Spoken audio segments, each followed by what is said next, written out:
Ladies, y'all might want to get in here and listen to this. I used to have a male friend who used to dog women out so bad. Like, I mean, one female leave, another one is on the way. Mind you, he wasn't the most attractive guy at all, but he did keep his appearance up. One day I asked him, how are you able to pull all these women and keep them in rotation? And he said to me, I go for weak women. I said, but how can you tell when a woman is weak?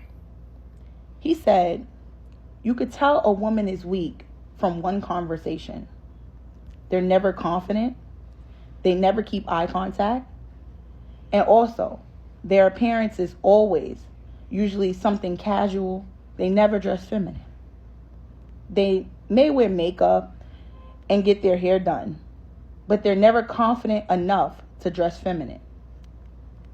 When you offer to take them out to a nice restaurant, they'll usually say something along the line of, I don't have anything to wear, or is there a certain dress code? Weak women are the easiest to target.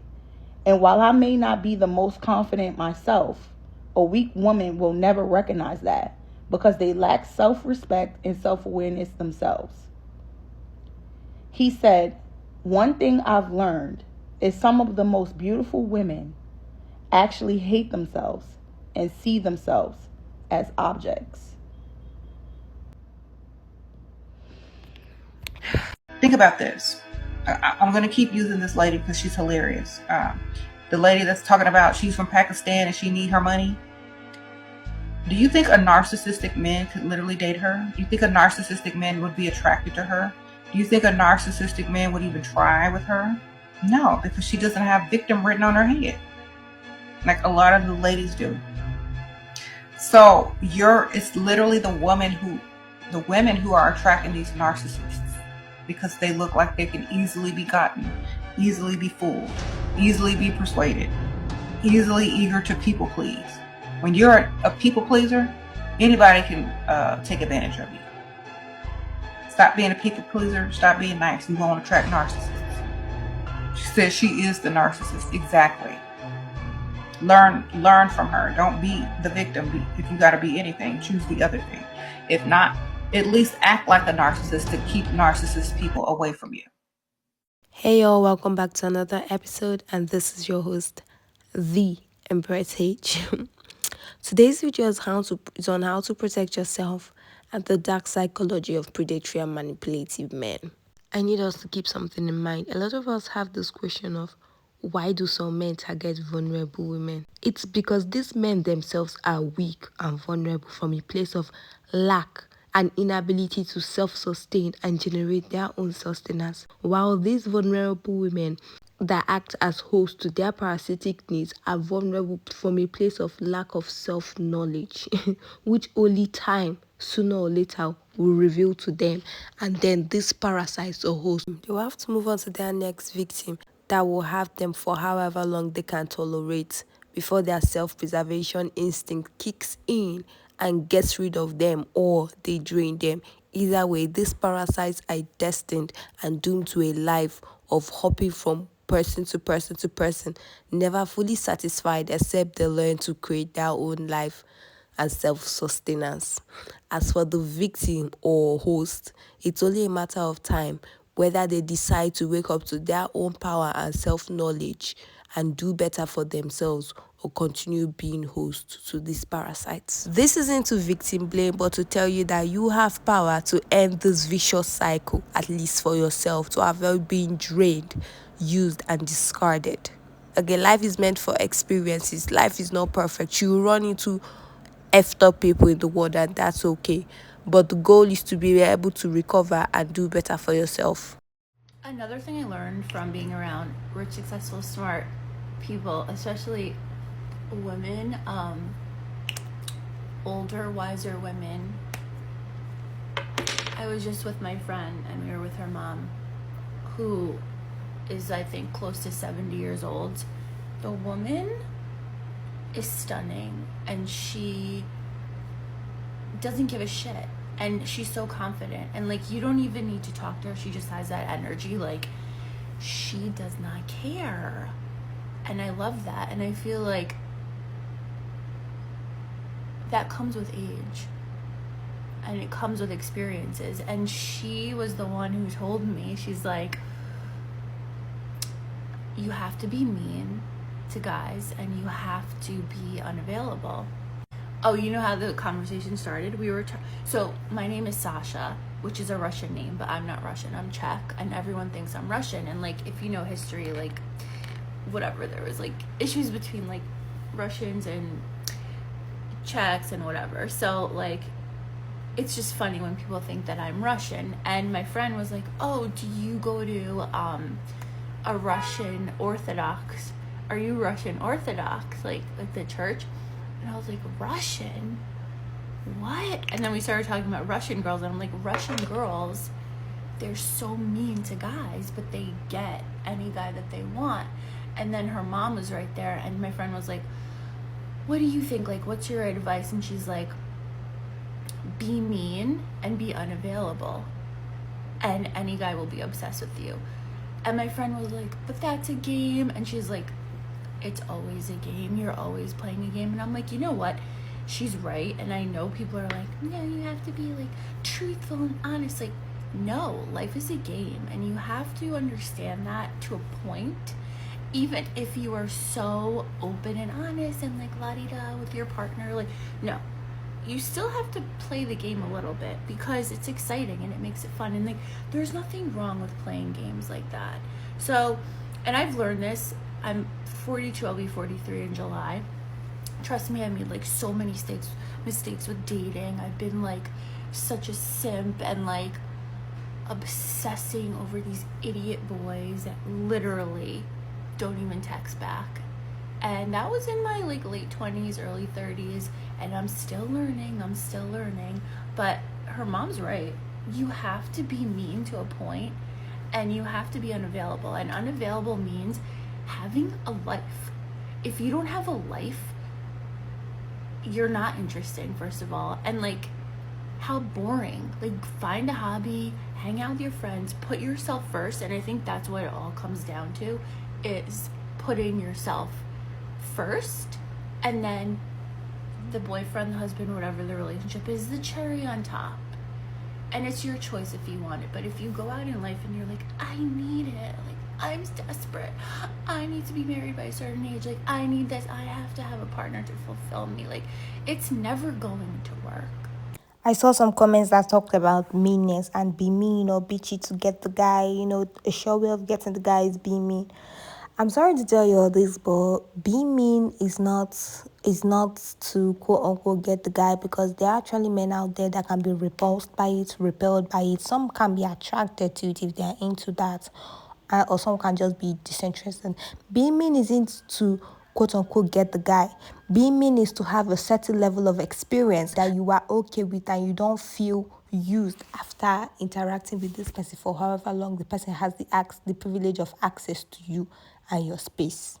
Okay, this being mean thing, because women are groomed to be people pleasers and open to everybody. This being quote unquote being mean is simply you respecting yourself, honoring yourself, and honoring your wishes and desires, and being firm on them. That's what this quote unquote being mean thing is really about.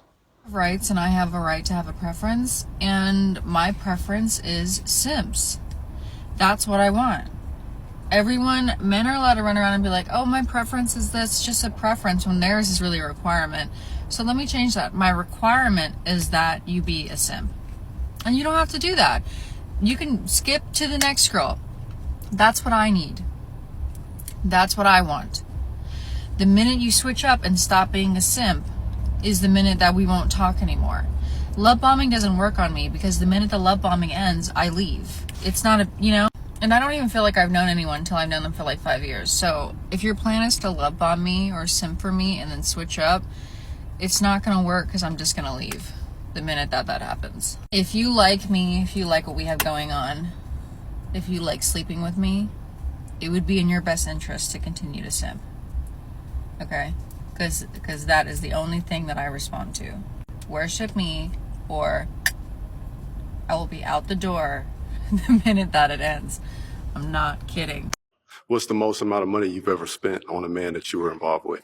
On a man that I'm involved with, there is no limit. If I love you, I love you. And I'm going above and beyond. Okay. In the past, like just off the top of your head, A ballpark. figure, $2,000 on a watch.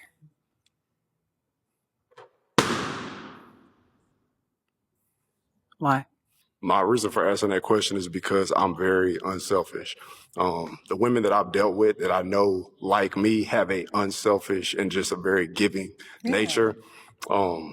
So that number, I don't know the relationship, the extent of the relationship, but I know women have spent money on and what they've spent money on and how much when they really, really care about somebody. Yeah, So, it can go higher than that. It's not, that's what I said. I don't really put a price on it because it can go higher. However, that particular guy, we were dating for like not even a year yet. So it was just kind of like, I'm going to get you something because yes, we're dating. okay. Yes, we're continuing. We're trying to figure out where we're going. And so I don't want to go too far if we're not too far. Right.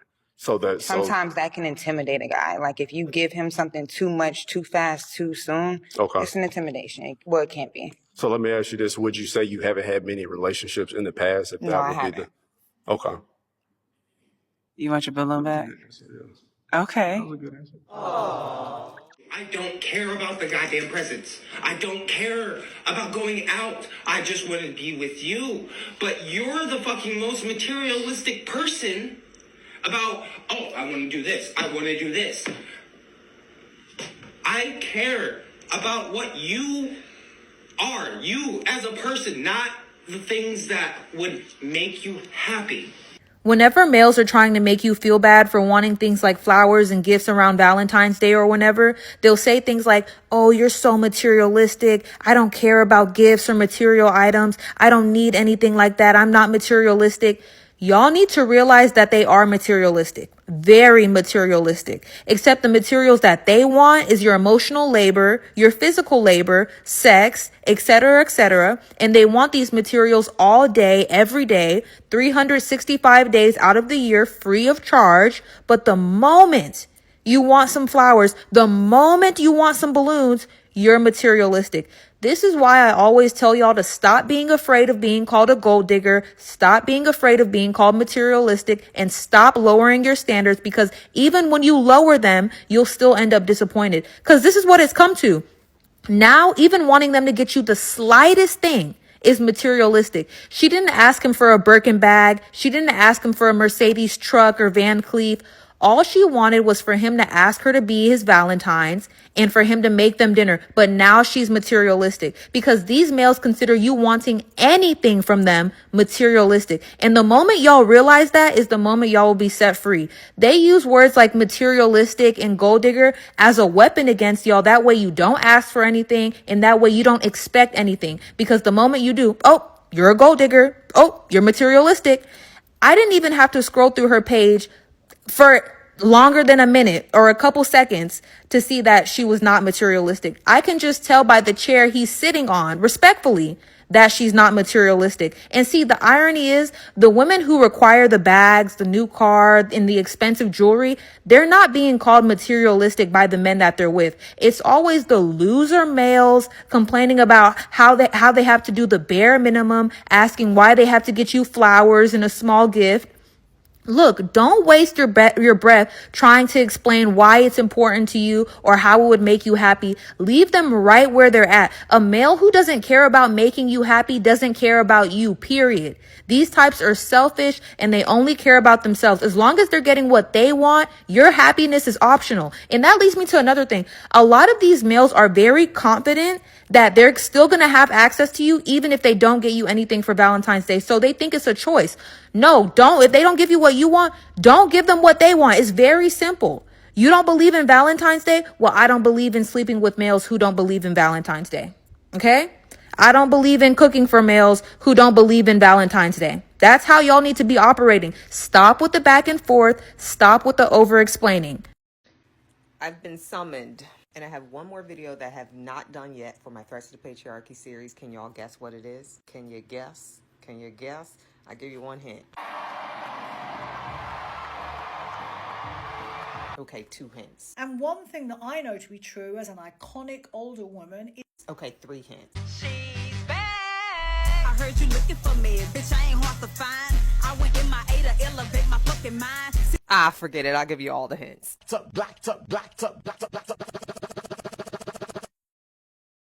Bitch, I'm stylish. Black tuck, big t-shirt, Billy.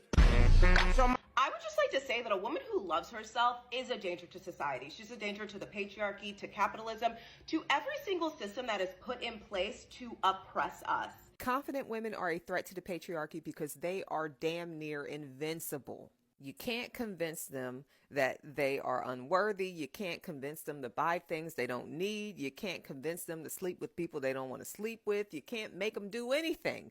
They are relentlessly unapologetic. All women and femme people are serving a sentence. As I've mentioned before, marginalized people are always guilty of some unspoken crime. The confident woman, however, despite the circumstances, her soul is not serving that sentence. The patriarchy has not imprisoned her spirit. Do you know how annoying that is to the patriarchy? That's literally the point of all of this. As a woman, as a femme person, as a person who supports femme people, your lever of control is supposed to be outside of you. There is supposed to be a commercial that plays on the TV that says that you're too ugly to be alive and you are supposed to go out and buy whatever product that makes you worthy of life. Some man is supposed to tell you that your only worth is to have his child and you're supposed to go out and get pregnant. Some balding MFer with a microphone and a missing side tooth will tell you that you're not worthy of anything because you are too tall or you are too heavy or you have kids. And you are supposed to dedicate the rest of your life proving to this skid mark draws having, clogged artery possessing, bad breath spits when he talking piece o' shite that you deserve to be valued by him and people like him. A confident woman is not going to do all that. She knows that she is valuable, she knows that she is worthy, and she knows that she is special and that there is nothing that anybody can tell her that is going to change those things. Yeah, she's made mistakes. We all have. But you think that's going to stop her? Do you think that's going to stop her from getting up and doing what she got to do every day? Confident women are a threat to the patriarchy because they fight with something that never loses: their spirit. And the truth is, any man who is beholden to the patriarchy, his spirit is not going to be that strong. In fact, his spirit is going to be extremely weak. The patriarchy is a huge and powerful network of institutions and systems that are set up to make sure that men succeed. This world is a challenge for everybody. However, being a heterosexual, very masculine presenting man means that to some degree or other, you have society validating you. Society declaring you a leader as soon as you were born. Society making excuses for your rights and your wrongs. Society declaring you the winner, the more capable, tiptoeing around your ego. Can you imagine how much that shrimpifies the spirit? Imagine how sensitive that makes a person to rejection. How much more willing a person is to unalive themselves when things ain't going the way that they want them to go. Or unalive others when things aren't going the way they want them to go. These structures that have been building men up for all this time have really just been holding men up at this point. And on the other side of that, women who have been crushed under the weight of patriarchy for all of these thousands of years are becoming invincible. We are becoming warriors of spirit. And that is an incredibly dangerous thing because as above, so below. Warriors in the spiritual world start to become warriors in the physical one. Confident women are a threat to the patriarchy because we don't die, we multiply. Our confidence is contagious. Have y'all ever been around a truly confident woman? Do you know what she does for all the women around her? Confident women are a problem. A problem, y'all, because of all of the other threats of the patriarchy that I have mentioned: being an older woman, being fat, being a single child-free woman, being queer, being a good man, being a wealthy woman, being educated, being a single mom, being a sexually liberated woman, being a sex worker. All of these things that I've named, without confidence, none of them mean anything. So if you've watched all of the videos in my Threats to Patriarchy series and you feel like you don't fall into any of those categories, just remember that confidence is the only category. If you are a woman and you want to be a threat to the patriarchy, Just be confident. That is literally all you need to be, because the spirit of the patriarch is a very, very weak one. And your confidence is the death knell that is ringing in a very grim Every future. time I talk about the black community, specifically XY chromosomes, I get an influx of men in my comments section upset that I have really high standards. And I'm going to say this to any woman who is willing and able to receive it. The reason why I have high standards is because my great grandmother and my grandmother could not. That is the reason why. My matriarchal lineage is the reason why I don't settle in my relationships. Because imagine me settling for a dusty man who thinks because I'm fat, I don't deserve anything, when my grandmother or great grandmother had to settle for a man because she could not own property, because she could not have a bank account. I am her wildest dreams. And I'm not willing to give that up because a bunch of men think my waistline isn't acceptable because their mother let her waistline dictate who she had a child with. You are allowed to have high standards. You should have high standards because your grandmother did not have those rights. Hey y'all, sorry for the pop the volume video. I know it was a nightmare and a horror to witness, but that video is very necessary to show us what we do not want. And then that Valentine's Day video where yo, did you hear that part where he said, "Oh, I care about you, but I don't care about what makes you happy." Oh my god, like yo. What a very fantastic way to say you do not give an F about her and you're just talking in circles. Anyways, yeah, I just wanted us to look at those examples, those real life horror examples, just to remind us that your desires are very valid and you do not have to tolerate what you don't want for yourself. For real, that pop the balloon video, the lady even entertaining his question at all was already like a red flag on where she is mentally, but hopefully she gets to a place where people like that don't even get a second glance from her. And then the Valentine's Day video, any of us can be in that situation, but you know, we need to learn to honor our desires and what we want. And everybody, there's something I tell myself: everybody's not for you and you're not for everybody, and that's okay. That Valentine's Day video is an example of incompatibility. He wants what he wants and she wants what she wants, and they're just not compatible, and that's okay. Nobody's going to fall over from that. Life goes on, the world keeps spinning. Key takeaway from today's video, from the Valentine's Day what salad video: your desire for yourself is very valid. Okay, you are not wrong for wanting what you want. You are just with someone incapable and unable of coming through, and that makes you both incompatible on a fundamental level. Then from the pop balloon video, pop the balloon horror movie, we need to work on our mental and psyche where people like that don't have the opportunity to stand in our face to talk that nonsense ever again. Then your standards for yourself is valid. It doesn't matter what people say you deserve because of quote unquote how you look or who you are or what is the color of your skin or whatever, because you don't fit their image of beauty or their image of what is deserving. That is not your responsibility. Your obligation in life is to yourself, to create a life that you are contented and satisfied with, and that requires boundaries and standards that you decide, you create, you enforce, and you dictate who the hell gets to be in your space. And that's one thing they can't take away from you. They can get pissed about it, but they can't do nothing about it. And that's that. So baby, stand on that shit and piss them off for real. Now, with that being said, as always, I am your host, the Empress H, baby. And this is just my opinion. This is my opinion, y'all. So comment your thoughts on this. If you have any, do you partially agree, totally disagree, partially disagree? Either way, put it in the comment section, but please keep it respectful. Subscribe if you enjoyed the content. Don't forget to like, share. Okay, don't forget to click the like button, y'all. It's very important. Then turn on your post notification bell when you do subscribe. I'll see you all in my next video. Bye for now.